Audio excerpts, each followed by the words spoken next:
자, 여러분들, 자, 학습활동 문제 열심히 풀었죠? 선생님과 함께 같이 풀어보도록 하겠습니다. 자, 일단 글의 내용을 간단하게만 한번 훑어볼게요. 자, 글의 제목은 그림에서 들려오는 소리죠. 이명옥이라는 분이 글을 쓰셨군요. 자, 맨 처음에 보면은 여기 그림이 하나 있어요. 그림이 하나 있는데 어떤 그림처럼 느껴지나요? 그쵸.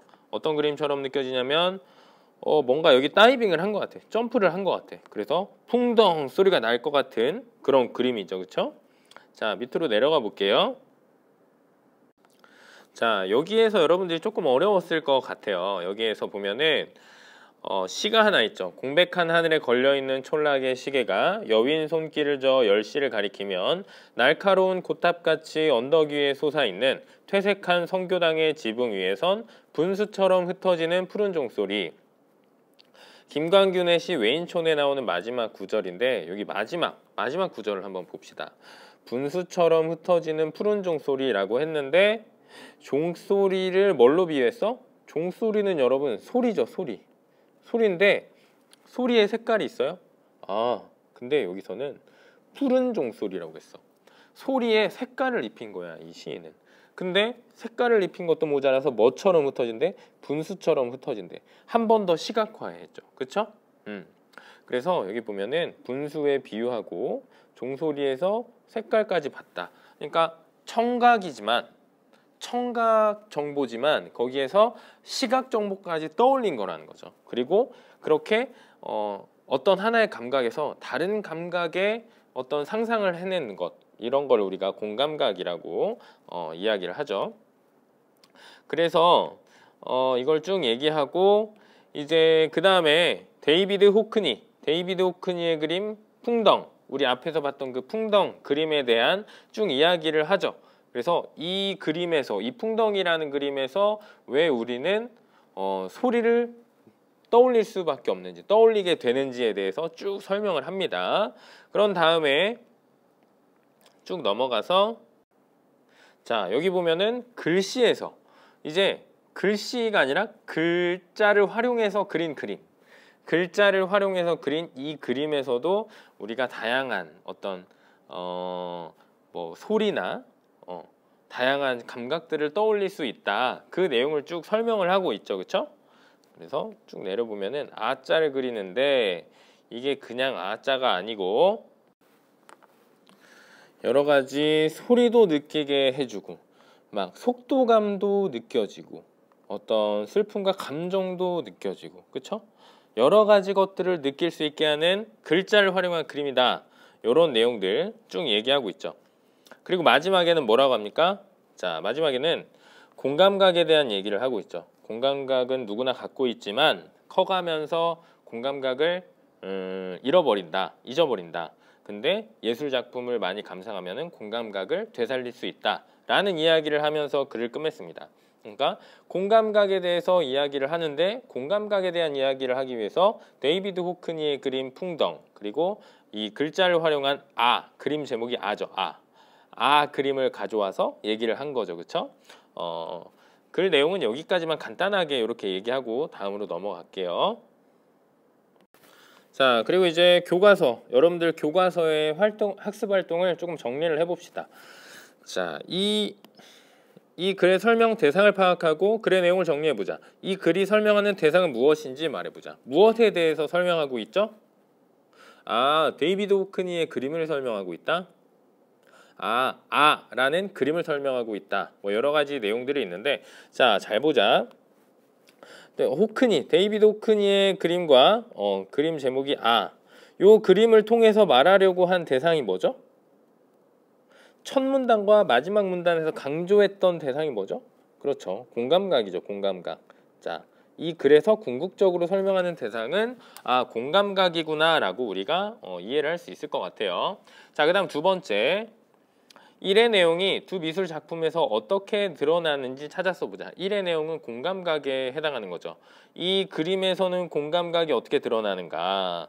선명한 아크릴 물감, 거칠고 매끈한 붓질, 소리에만 집중하도록 사람을 그리지 않고 멍한 그림, 사람은 안 그리고 멍한 그림, 물보라만 그린 거죠. 그쵸? 이거는 글에 다 나와 있는 내용들이죠. 그쵸?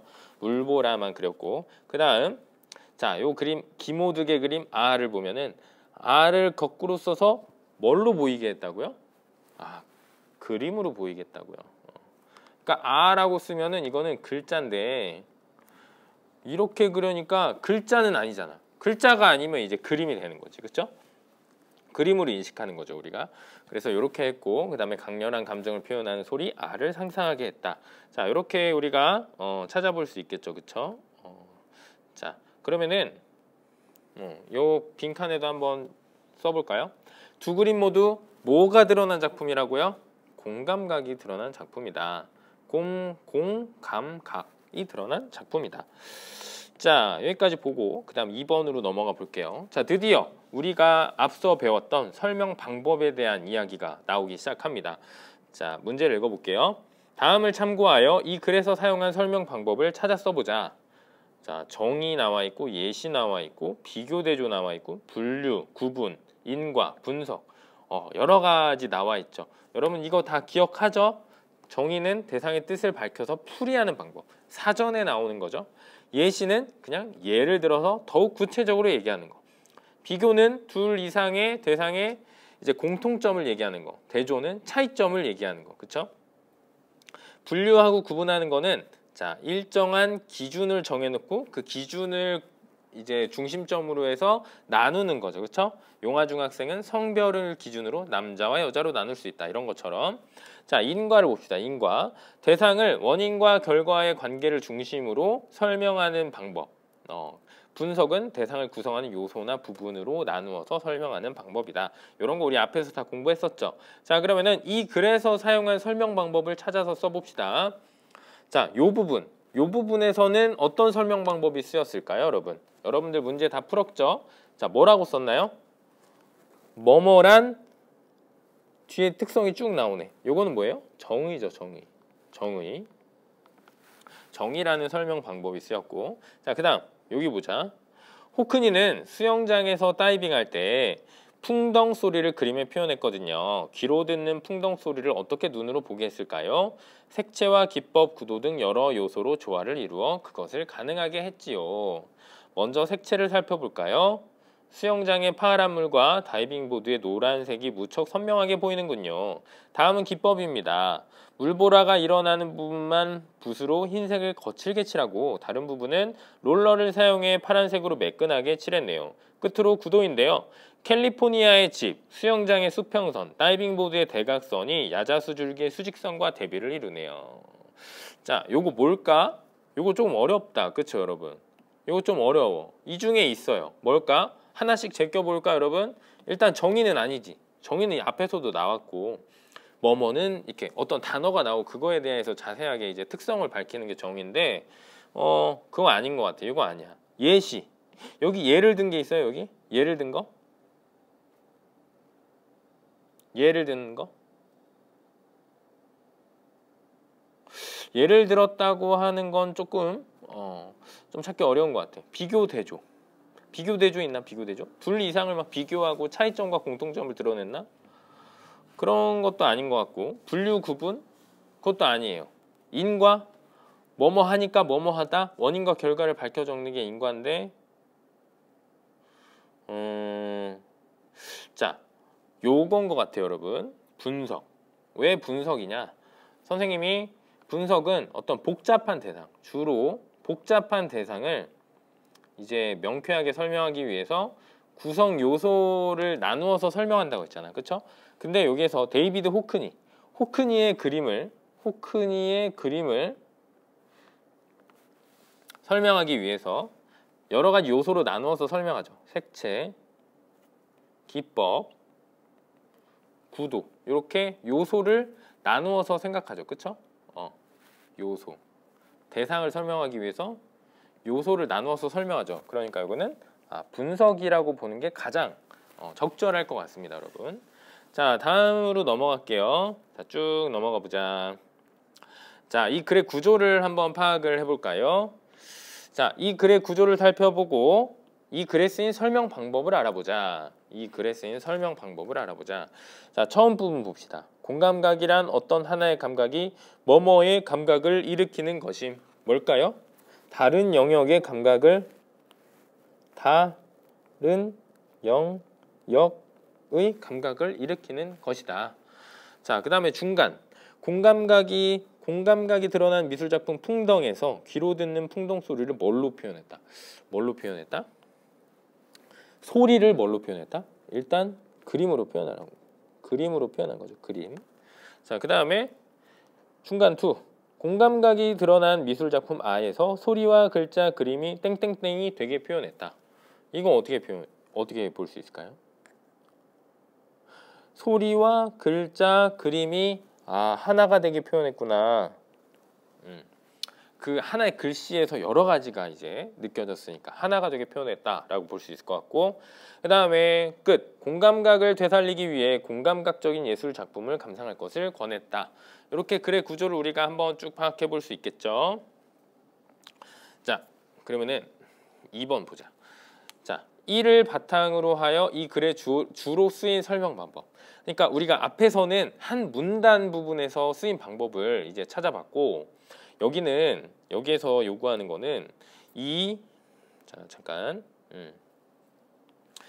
글 전체적으로 봤을 때 어떤 설명 방법을 썼다고 볼 수 있는가, 요걸 묻는 거예요.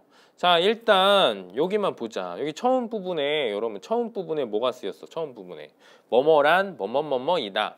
이거는 뭐라고 그랬죠?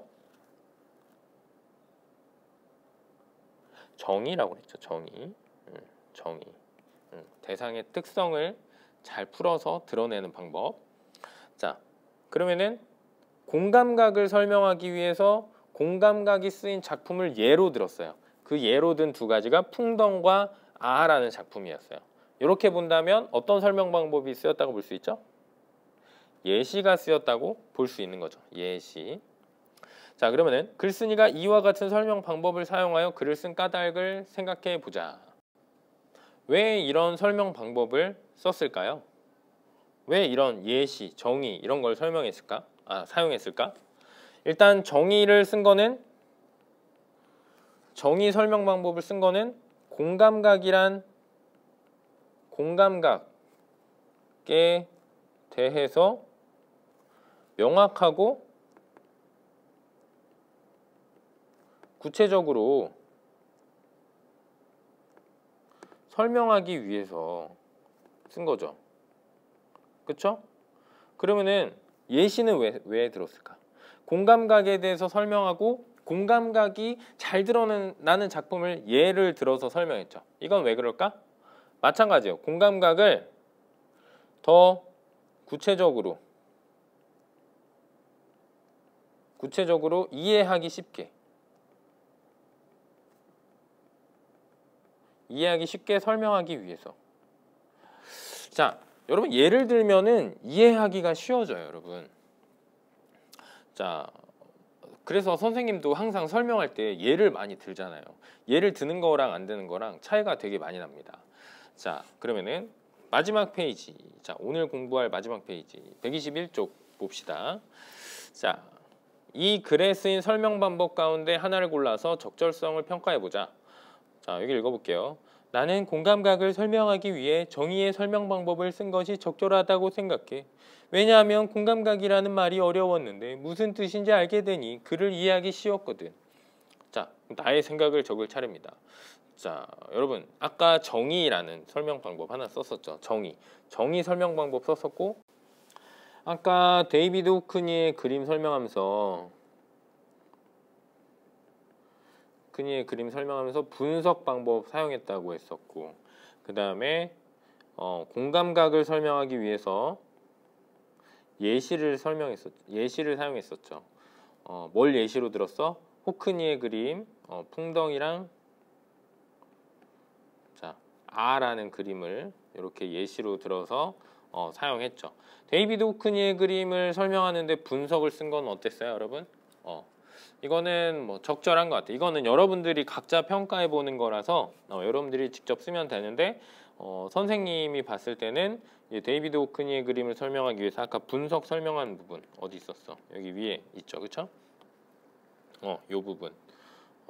데이비드 호크니의 그림을 설명하기 위해서 색채, 기법, 구도로 나누어서 설명을 해봤었죠. 그쵸? 요거는 괜찮았던 것 같아요. 그렇게 복잡한 대상, 데이비드 호크니의 그림이 되게 다양한 요소들이 있는데 그 중에서 중요한 요소를 뽑아서 이렇게 설명해 주니까 선생님은 이해하기 쉬웠던 것 같아요. 그리고 공감각을 설명하기 위해서 요 풍덩이라는 그림, 아라는 그림을 가져온 것도 선생님은 좋았어요. 이렇게 예시를 들어주지 않았으면은 공감각에 대해서 독자들이 완벽하게 이해하기 어려웠을 것 같아요. 자, 그래서 여러분들 또 국어 1시간 동안 공부를 열심히 해봤습니다. 교과서 114쪽부터 121쪽까지의 내용을 쭉 글을 읽고 설명 방법을 파악해보고 분석해보는 수업을 해봤습니다. 자, 다음 시간에는 그 다음의 이야기, 그 다음의 내용을 조금 더 공부해 보도록 하겠습니다. 오늘 너무 열심히 공부해줬고 수고 많았습니다. 다음 시간에 만나요.